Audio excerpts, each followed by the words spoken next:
Babylon fell through a paradox that recurs across the grand chessboard of history. The stronger a state appears in stone, the more fatal its weakness becomes when legitimacy rots beneath the walls. In 539 BC, the richest and most storied city of the Near East did not simply lose a military campaign. It lost the argument that justified its own endurance. The fall of Babylon is therefore not merely the tale of a conquest, but of a civilization discovering that fortifications cannot defend a regime whose inner coalition has already begun to dissolve. Babylon was not just another capital awaiting the next invader.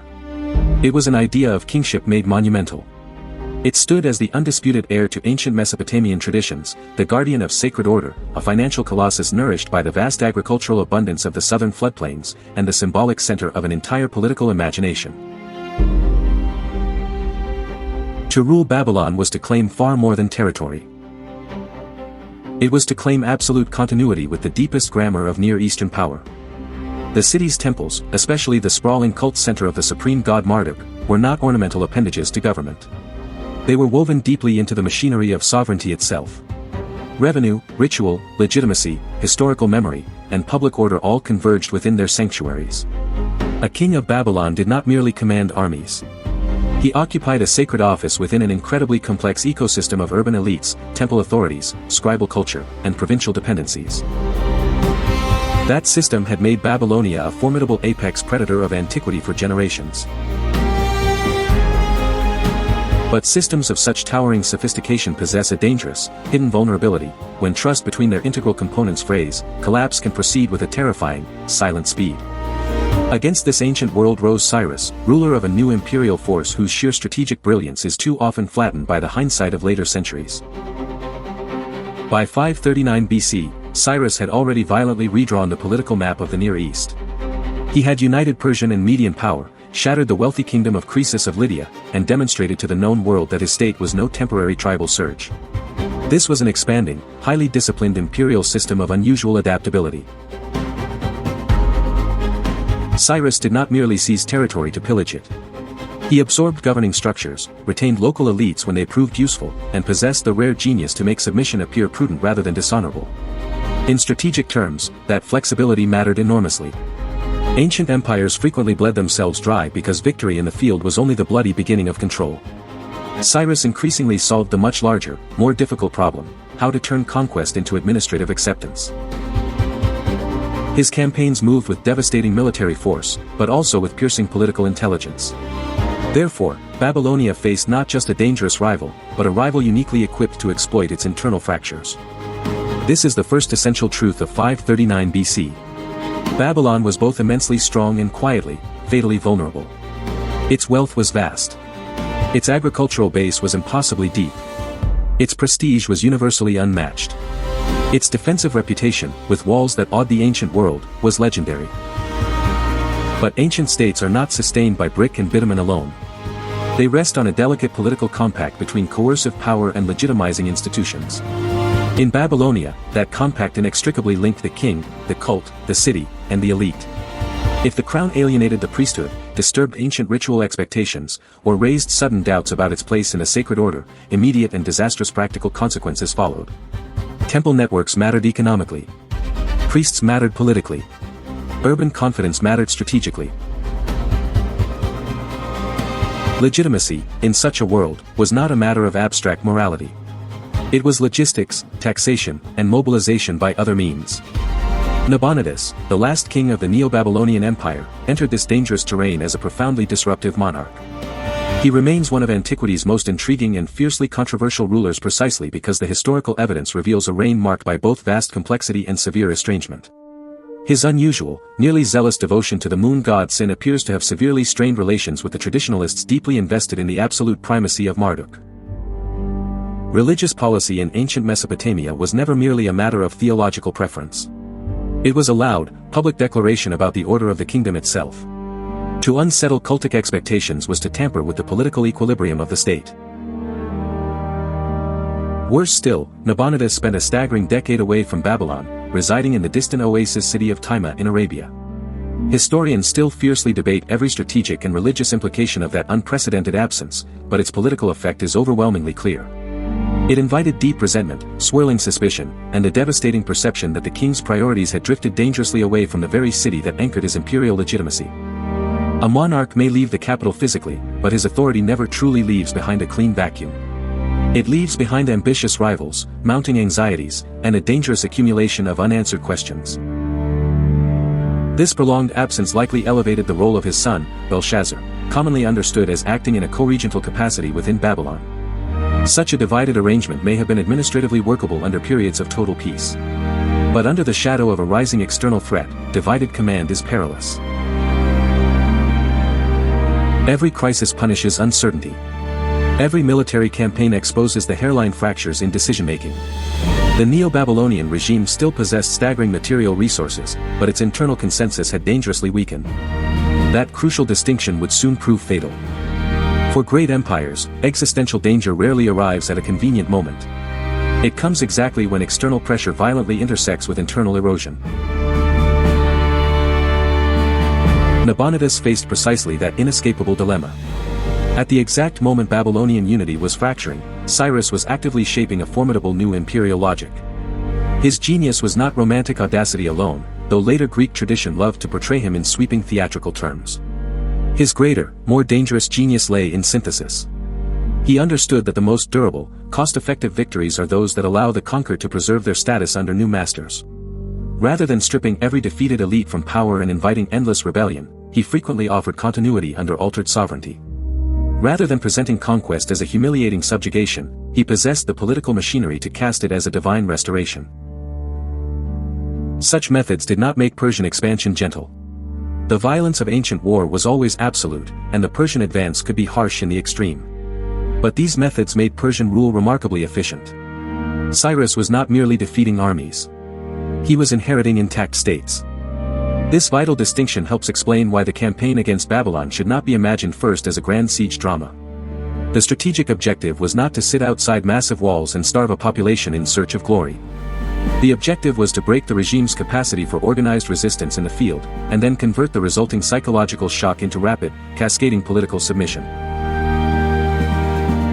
Therefore, the decisive arena of the war was not Babylon's monumental facade, but the wider operational theater of the Babylonian heartland. Once that is properly understood, the campaign begins to look much less like an improbable miracle, and far more like a ruthless masterclass in engineered sequential collapse.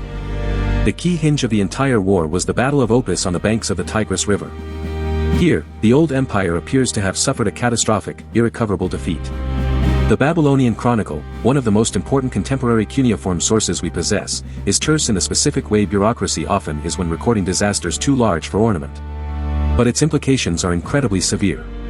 Babylonian resistance was decisively broken in the field, and the event seems to have involved intense, overwhelming violence.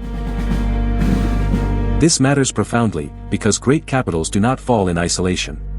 They fall only after the larger system around them has completely ceased to function. Opis was the exact moment at which Babylon's military shield cracked, but more importantly, its political aura of command cracked right alongside it. Once the core field army fails, every city downstream immediately begins recalculating its odds of survival. Every regional governor studies the map differently. Every high priest and urban elite asks whether bleeding for the current regime still serves a future, or merely delays a horrific inevitable. In such moments of crisis, elite morale is not sentimental. It is cold, strategic arithmetic. Therefore, Opis was not just a battle won by Persia. It was a terrifying signal transmitted across the entirety of Babylonia that the old order could no longer guarantee survival, let alone victory. The next movement in the sequence was the city of Sippar, which appears to have fallen without a single recorded battle. On the surface, this can seem anticlimactic to the modern reader expecting a cinematic war. In reality, it is one of the most revealing and devastating episodes in the entire campaign. Cities of that magnitude do not surrender without resistance because their stone walls have suddenly become weaker overnight. They surrender because local political calculations change. The defenders standing on the ramparts ask whether continued loyalty to a failing king is still rational. The elites ask whether immediate accommodation will preserve their property, their offices, and their ritual order. The general population senses whether the regime still possesses the deep conviction required to demand collective sacrifice. When major nodes like Sippar yield quickly, the capital is isolated long before it is physically encircled. Here, the grand illusion of Babylonian invincibility began to die. Babylon itself still stood. But the vast network that gave Babylon its strategic meaning had already begun to submit, recalculate, or detach entirely. The famous walls now protected a center that was psychologically and politically exposed to the core. This is why the conquest of Babylon remains one of history's greatest lessons in imperial fatigue. States rarely collapse only because their enemies are strong. They collapse because the insiders who sustain the state no longer see a sufficient reason to risk everything to save it.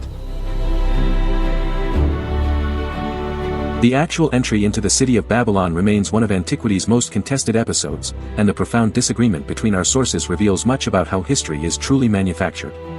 The strongest contemporary evidence comes directly from cuneiform sources, above all the Babylonian Chronicle.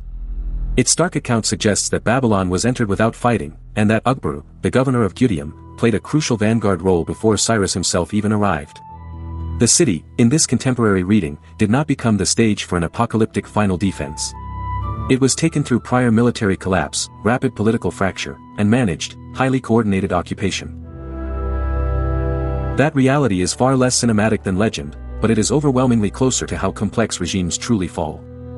Later Greek sources, however, offered posterity a much more dramatic, thrilling scene. Authors like Herodotus and Xenophon describe some version of a massive river diversion stratagem, in which the Euphrates was manipulated by Persian engineers, allowing troops to enter by night, allegedly while the city was distracted by a decadent religious festival. This tale has endured for millennia because it is absolutely perfect narrative architecture. It exalts the conqueror's ingenuity, it flatters the listener's appetite for surprise, and it neatly transforms a complex administrative and political breakdown into a brilliant, easily understood tactical trick. Such stories survive because they perfectly satisfy human expectations about how great cities ought to fall. Posterity always prefers clever breaches to quiet surrender, dramatic midnight treachery to elite disillusionment, and nocturnal infiltration to slow institutional decay. But the archaeology and the contemporary cuneiform evidence do not confirm the later Greek story in full. That does not mean every Greek detail is an outright fabrication. It means the historian must carefully distinguish between memory shaped for dramatic effect and evidence anchored in administrative proximity. Here lies the deeper, more fascinating challenge. The fall of Babylon suffers not from a lack of a story, but from an overabundance of highly interested storytellers. Cyrus had every political reason to depict the event as a divinely sanctioned liberation. Greek authors had every cultural reason to dramatize it as a clash of civilizations. Babylonian elites had every survival instinct to frame their own rapid accommodation in terms that preserved their dignity. Therefore, the historical question is not simply what happened, but who needed the event to mean what. Historical truth often lies in the shadows between battlefield outcomes and the narrative specifically designed to domesticate them. What emerges from the best evidence is powerful enough without any embellishment. Opus violently shattered the military resistance. Sippar yielded to the new reality. Babylon itself was entered with remarkably little fighting. Cyrus then arrived not as a random, bloodthirsty plunderer, but as the head of a state already fully prepared to convert military victory into lasting legitimacy. That is the central strategic pattern. A field victory broke the regime. Elite fracture prevented any coordinated urban resistance. Controlled entry replaced the need for siege theater. And imperial messaging then transformed the conquest into a story of restoration. The city was not merely taken by force. Its very meaning was seized, rewritten, and redeployed by the victors. This is precisely where the famous Cyrus cylinder becomes an indispensable piece of the puzzle. Few artifacts from antiquity are more globally famous, and few are more widely misunderstood. The cylinder is incredibly precious evidence, but it is not neutral, objective history. It is conquest messaging of exceptional, cutting-edge sophistication. Written in a traditional Babylonian idiom, specifically for a Babylonian audience, it presents the defeated Nabonidus as deeply impious, and it presents Cyrus as the hand-picked agent of Marduk, the supreme god who supposedly scoured the earth seeking a righteous ruler to restore his broken order. This was not casual royal rhetoric. It was advanced political technology. Cyrus required far more than the mere military possession of Babylon. He required the active acceptance of temple institutions, urban elites, and the broader administrative class whose daily cooperation turned a hostile occupation into a functioning governance. Therefore, the cylinder did exactly what all successful imperial texts must do. It explained power in the exact language the conquered already respected. Nabonidus was cast as a chaotic violator of sacred norms. Cyrus was cast as a pious restorer. Disorder became misrule. Conquest became rescue. Submission became the joyful return of proper cosmic order. This was not merely propaganda in the modern, trivial sense of a cheap falsehood. It was propaganda in the deeper, far more powerful sense. It provided a comprehensive framework for making foreign domination appear entirely legitimate and even highly desirable. The sheer brilliance of this strategy should not be underestimated. Raw military force can compel obedience for a season, perhaps a generation. But states only truly endure by organizing belief. Cyrus understood that his victory had to be secured twice, first on the blood-soaked battlefield, and then inside the historical memory of his new subjects. Every successful empire writes a compelling alibi for its own violent expansion. Yet this insight requires deep historical discipline. Modern audiences often rush to celebrate the Cyrus cylinder as the world's first charter of human rights. Such language reveals far more about modern political yearning than it does about ancient reality. Cyrus was not a modern liberal statesman inexplicably born centuries before liberalism. He was an empire builder, and a ruthlessly effective one, operating entirely according to the priorities of ancient kingship. His loud proclamations of restoration and piety were not meaningless lies. They reflected very real policy choices, especially in his wise preservation of local cults and his stabilization of conquered regions. But they served the ultimate goal of imperial consolidation. To recognize this fact is not to diminish the greatness of Cyrus. It is to take him seriously as a grand strategist. Great rulers are often most impressive when stripped of flattering, anachronistic morality. Cyrus did not need modern sanctification. His actual accomplishment was vastly more formidable. He completely mastered the political psychology of conquest. This mastery had enormous, world-altering consequences. With Babylon securely under Persian rule, the entire balance of power across the Near East was permanently transformed. The Achaemenid Empire now controlled vast agricultural resources, crucial Eurasian trade networks, and a prestige center whose symbolic weight magnified Persian authority far beyond mere military arithmetic. The fall of Babylon completed Persia's meteoric rise as the dominant, undisputed imperial order of the region. It also set the grand stage for the future encounters that would come to shape the classical world, from the epic interactions of Persians and Greeks to the profound experiences of Judeans, Egyptians, and numerous other peoples drawn inextricably into this massive imperial framework. Therefore, Babylon's fall was not an isolated, tragic event. It was one of the great, tectonic transfer points of human history. But the most enduring lesson of 539 BC lies much deeper than geopolitics. The event violently exposes a recurring, unbreakable law of statecraft: institutions collapse when force and legitimacy permanently separate. A regime may still possess thousands of troops, towering walls, an overflowing treasury, and endless public ceremony. But once true confidence drains away from the governing coalition, those instruments become purely theatrical. They still exist. They may still physically intimidate. But they no longer command the same willingness of men to sacrifice their lives. The result is not always a dramatic, fiery explosion. Often, it is strangely, terrifyingly quiet. The outer shell of the state remains perfectly upright, while the inner agreement that actually sustained it has already been quietly cancelled. Babylon's fall is deeply unsettling precisely because it strips the concept of civilizational collapse of its romance. Later imagination vastly prefers the image of a city raging in a glorious, apocalyptic final resistance, because the spectacle of a last stand preserves human dignity. The historical evidence points to something infinitely more sobering. The greatest city on the face of the earth did not simply fail because an enemy engineer was clever with a river. It failed because its own internal political compact had grown brittle enough to eagerly receive that enemy. Nabonidus had alienated his key constituencies. The religious center of the regime no longer aligned cleanly with the crown. Administrative coherence had severely weakened. The core field army was crushed at Opis. Key urban centers like Sippar yielded without a fight. Therefore, when the moment of ultimate, existential decision finally arrived at the gates of the capital, the city's immense physical defenses could not produce the single resource every regime desperately needs in its darkest hour: unified conviction. Cyrus, by stark contrast, arrived with overwhelming momentum, strategic flexibility, and a highly polished narrative of liberation specifically tailored to local expectations. This was the decisive, fatal asymmetry. One side was still desperately counting on its inherited prestige. The other was actively manufacturing a new legitimacy in real time. In every age of human history, the latter is almost always stronger than the former.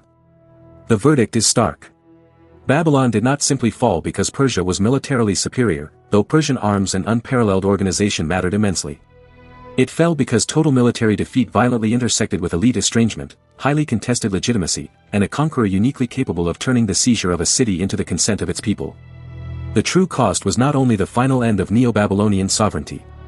It was the vast transfer of the Near East into a totally new imperial order, one that would successfully govern unprecedented populations by combining overwhelming force with brilliant strategic accommodation.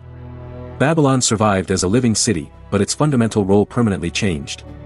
The old, proud imperial center became a glittering jewel inside another king's crown. History often records this kind of massive transition with a deceptive calm, as though the world merely adjusted to the weather. In truth, an entire grammar of human power had been rewritten. The modern mirror is difficult, if not impossible, to ignore. Modern states also routinely mistake vast infrastructure for social cohesion, grand public spectacle for true legitimacy, and mandatory public ritual for actual, deep-rooted trust. They dangerously assume that if their institutions appear massive enough, they will automatically command loyalty when the ultimate crisis comes. But the ghost of Babylon suggests a much harsher, unforgiving principle. When governing elites lose their core credibility, when key institutions no longer believe in the center, and when rising rivals offer a more coherent, compelling story of order, the visible, physical strength of a regime can become highly misleading. Collapse may not arrive first as a deafening explosion. It may arrive as a quiet withdrawal, a withdrawal of confidence, a withdrawal of sacrifice, a withdrawal of consent. That is the ancient, terrifying warning Babylon sends across the centuries. The city's legendary walls became symbols not of a failure in engineering, but of a catastrophic failure in political integration. The legacy question, then, is not whether modern societies possess stronger defenses than Babylon. Most certainly do. The deeper, more vital question is this: when a civilization's institutions still stand, but the belief in their moral and political purpose begins to drain away, at what exact point has that civilization already begun to fall? That is a question that cannot be settled by archaeology or ancient chronicles alone. It must be answered wherever human beings continue the old, fragile, and perilous work of building states that ask to be obeyed, trusted, and, if necessary, defended.